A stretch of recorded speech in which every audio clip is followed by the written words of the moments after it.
Hello, this is Daryl. You may or may not be aware that the Total Soccer Show is not the only soccer podcast that Taylor and I appear on regularly. There is another. We also collaborate with the youth soccer experts at TopDrawerSoccer.com to produce the very informatively named Top Drawer Soccer Show. The way it works is that each week, either Taylor or I record an episode with the one and only Travis Clark, who is Director of Content at Top Drawer and is also a proper youth soccer expert. We've been working on this new show for about 9 months now, and I can honestly say that we're at a place where we're really happy with what we're producing. Taylor and I get to stretch ourselves and learn more about topics we were originally less familiar with. And the show offers a focus on young players and the American soccer development system that you just cannot find elsewhere. And listeners seem to agree because recent reviews for the Top Drawer Soccer Show have been really positive. So first, I want to encourage you to please go and find the Top Drawer Soccer Show in iTunes, or on Overcast or Pocket Casts or Spotify or however and wherever you listen to podcasts. Go and hit subscribe. Give us a listen. You'll be doing us a favour, obviously, but I think you'll also be doing yourself a favour because it's really good stuff. If you're unsure, please take a listen to this long sample from the most recent Top Drawer Soccer Show, in which Travis and I compete to draft the best 11 of under-23 Major League Soccer players. Here it is.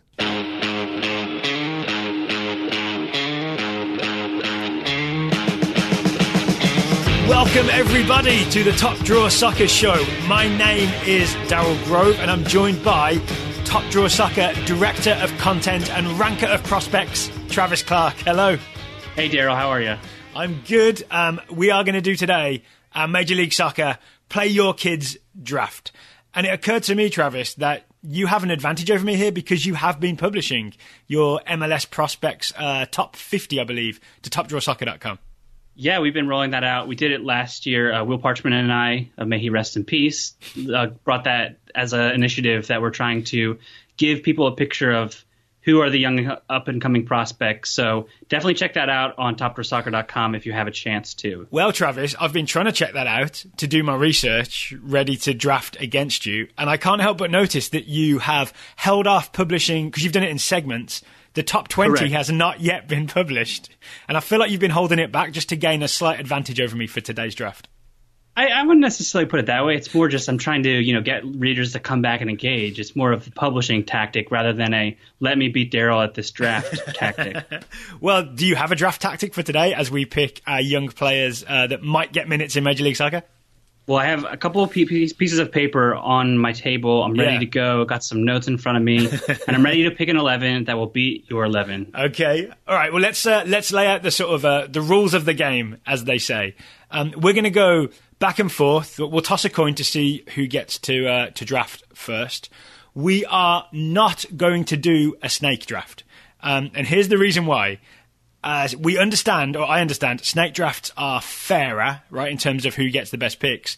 But it's for your listening pleasure because snake draft does not make for good audio because that means you're listening to the same person pick twice. Back to back. That would not be... Yeah. No one wants to hear me talk that much, right? And the same here. That's why we don't do that. You have a British accent, so you sound smarter than we do. Is that right? I'm not sure that's true. That's a problem with American soccer if that is what people actually think. I'm glad you got where I was going with that. So that's... What were you laid down some rules in terms of date of birth, Travis. What are our limits in terms of young players here? So we are going with players that were born January 1st, 1995 or later. So basically it's under 23. And I know that you could have a point of contention where, well, a 23-year-old isn't actually young, and I understand that, but we felt like it gave us a little bit bigger of a pool to pick from. And some college draft picks as well, right? And some rookies can be thrown into the mix, some homegrown players that may have played in college. So it gives us a diverse selection as well as maybe picking one or two of the exciting South American players that are joining Major League Soccer this season that we may be excited about, even if the general idea is to talk about young American players. Well, you may be picking South Americans. I have gone for a very USMNT eligible selection on my bits of paper. So if you're listening for the young Americans, you're in the right place, at least if you listen to the British guy. And don't forget the other rule that we put on this is that the player could not is not able to have a full national team cap. Yes, because those guys have already made it, basically, right? So, your Yanko Herrera, the NYCFC Venezuelan midfielder, or Paul Areola, guys that are young enough, they have full national team caps, and therefore are no longer aren't eligible for this exercise. The obvious one was Tyler Adams. I think he would have been my first pick, but he now Kellen has Acosta. Kellen Acosta as well. Yeah, he would have That's been another high pick. They're both already on the US national team, so they are not eligible for today's draft. Okay, enough preamble. Are you ready to get drafting, Travis? I am. Yes. Let's do this. I said I would find us a coin so we can toss to see who goes first. I actually have 3 different coins here, and I'm going to let you choose. I have a €2 coin, I have an American quarter, and a British pound coin. I'm going to let you choose the weapon. We can do the American quarter just because I know what it looks like. And to clarify, we are not in the same location, so Daryl could very well give himself the first overall pick. I would not do that to you, my friend. I would not do that to you. I'm going to let you call heads or tails. I will call heads. All right, I don't know if you've already flipped it or... I've landed it. It's an eagle, so that's the equivalent of tails in the United States, right? Correct. So I assume that means you would pick first. It does. Okay, so with the first pick of the Top Drawer Soccer Show, Major League Soccer, Play Your Kids Draft, Daryl Grove selects... Oh, there won't be this much ceremony for each one. This is an odd pick, but I'll explain why he's my number 1. Jeremy Ebobisse, Portland Timbers centre forward. That's my first pick. I don't think that's an odd pick. That's a very good pick, even though he might not have been very high on my board. Yeah, well, I'll tell you this. He's not necessarily... I mean, I do like him. I'm very impressed with sort of his hold-up play, with his little burst of pace that I quite like. I think he's a smart player. But the reason I've picked him is that there's a lack of centre forwards that are especially US eligible and are 22 or under available in Major League Soccer. So should people feel good or bad about this if we're talking about US futures? That's the one. I mean, the one thing I went back and forth about. I don't feel good about that. I don't feel good about that. I mean, if Josh Sargent, for example, was in the league this year, that would be a guy I would be excited about. I looked at maybe Gianluca Busio, but he's only 15 and he's played a bit of midfield for Sporting KC in pre-season. Not sure how many minutes he'll get. So when it came down to it, Ebobisse was the sort of only centre forward I could really see getting serious minutes in Major League Soccer this year. And even then, he's behind a couple of guys, right? There's Fernando Adi, as I understand it, is still around, right? I know he maybe wants to leave, but Adi is still around. And then he also has Samuel, I've forgotten how to pronounce this, Armenteros, I think he's a new signing. Yeah, I think that's right. He's a South American who is also in Ebobisse's way. But I still think he'll get quite a few games for Portland this year, and I'm hoping he'll impress. Yeah, and I was looking at Ebobisse. Gosh, sorry, I messed that up. But you look at his chances, and you're kind of hoping that Portland rolls out 2 forwards because then, he's somebody that could maybe partner up with Adi a little bit, get some time. But the thing about him is he's not going to play out on a wing or anything like that. Even if he has a sweet left foot. That's kind of the one scouting element that I'll tack onto what you said. But I quite like his hold-up play as well. I feel like he does okay with his sort of his shoulder or his elbow to a defender, and he can hold the ball up and lay it off and then go again. Yeah, and obviously he was part of the US U20 World Cup squad last year. And that's where I first became familiar with him. I think he's somebody where you want to see him take he's one of many players. Basically all the players we're talking about, you want to see have a big impact, especially when you talk about American players in the attacking third. Yeah, just to fill that out a little bit, I would say for some players, taking the next step means becoming a US men's national team senior player. For some players like Ebobisse, it just means maybe getting the starting spot at your team and maybe bagging some goals. I think Ebobisse had that one sort of slightly lucky redirect where he scored last year. I want to see him score some proper Ebobisse goals in 2018. Back to goal, spinning a defender and finishing nicely in the penalty box, that kind of a thing. Yeah, all right, so enough on my first pick. Who's your first pick, Travis? So I am going with a player that emerged onto my radar late in the game and still fits into our Play the Kids movement. It's Toronto FC midfielder Marky Delgado, who... Oh, he was on my list. I think I might have picked him first overall. You don't have many players in this situation where, he turns 21 this, I believe this year. No, he's 22 wrong. Already, I believe. 22 already. Sorry. Yeah. He was in the 2015 U20. I'm getting my U20 teams mixed up. Yeah. But Delgado is a player, I feel like, because he plays in Canada, and I feel like I'm guilty of this more than anything else, that he doesn't get the kind of hype that some of these other up-and-coming players do. And, Agreed. he's he's not like a flashy player. He's more of a solid center mid, kind of plays a little bit on the outside when kind of Toronto goes in there. I guess they're 3-5-2 or what have you. And he's a guy that can do a job. And I feel like he made the January camp but hasn't gotten a full cap. And I look at someone like that and I'm like, can he cack it at the international level? But I think he's someone to be very excited about, even if he's a little bit overlooked. I think he's one of those guys that does all the simple stuff and the hard work very consistently and effectively. Like, he's not the world's greatest tackler, but he puts a lot of tackles in. He's not the world's greatest passer, but he makes a lot of short, simple passes. And he's sort of, I think of him as smart. You know what I mean? He's a guy who's just always in the right place at the right time because he's always thinking ahead and doing the simple stuff right.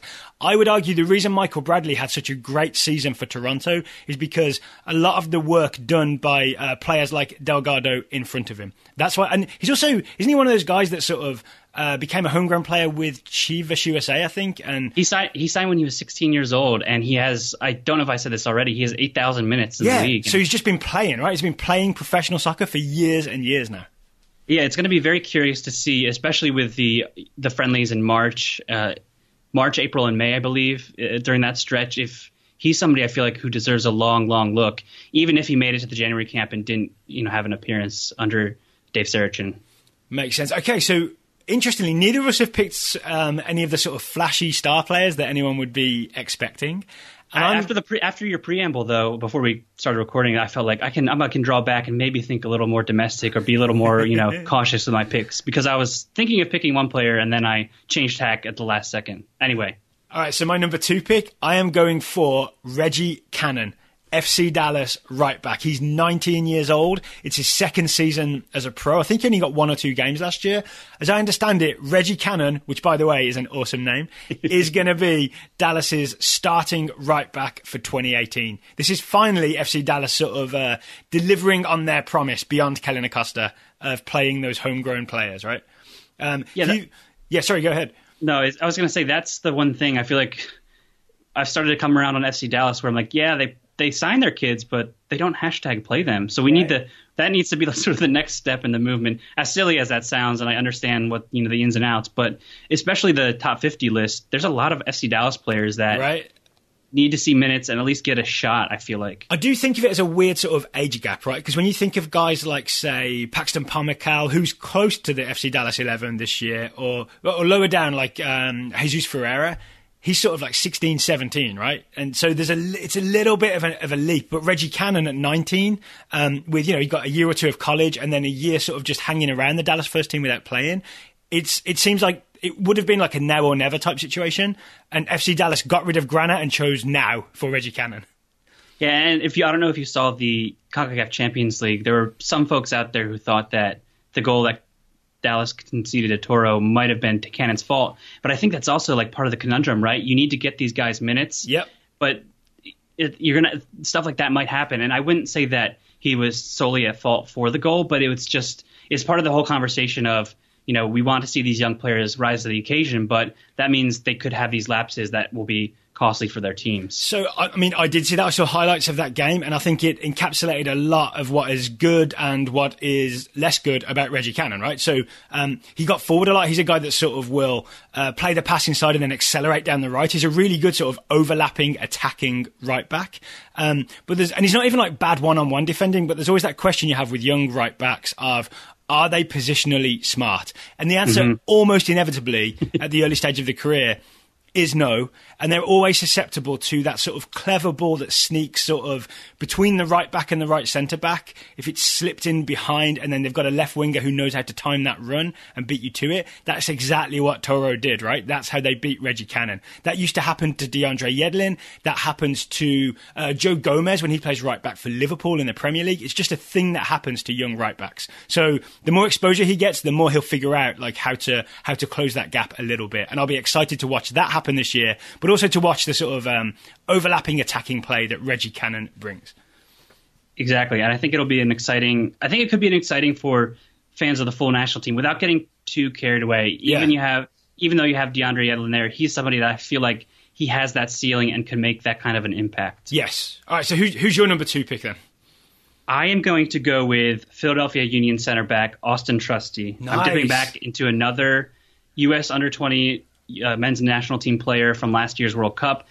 Reports I'm reading online, and I'm keeping my fingers crossed and hoping, is that he will get some minutes in central defense. He's a player that bypassed a college commitment to North Carolina, signed with the Bethlehem Steel, and has done that, hopping to the USL and then up to the Union. Now, I think he's someone who, it's kind of like put up or shut up time, where if he's not like getting starts here, and I'm not saying he needs to be a day one starter. He's a, 20, 21-year-old center back. There's a huge learning curve there. He's only 19. He's only 19. I should have these ages better. But he has the physical tools, I feel like, to defend. But, as you said with Cannon, he'll probably have those moments where he's in MLS and he's going up against these expensive, the David Villas of the world, right? And that's going to be quite the challenge for him to step up. But there's no way to actually get that experience. I know that the Bethlehem Steel is a great, place for him to be as well, but there's no substitute for going up against that, that kind of an attacker, if it's David Villa or what have you. So he's somebody I think that could anchor my back line.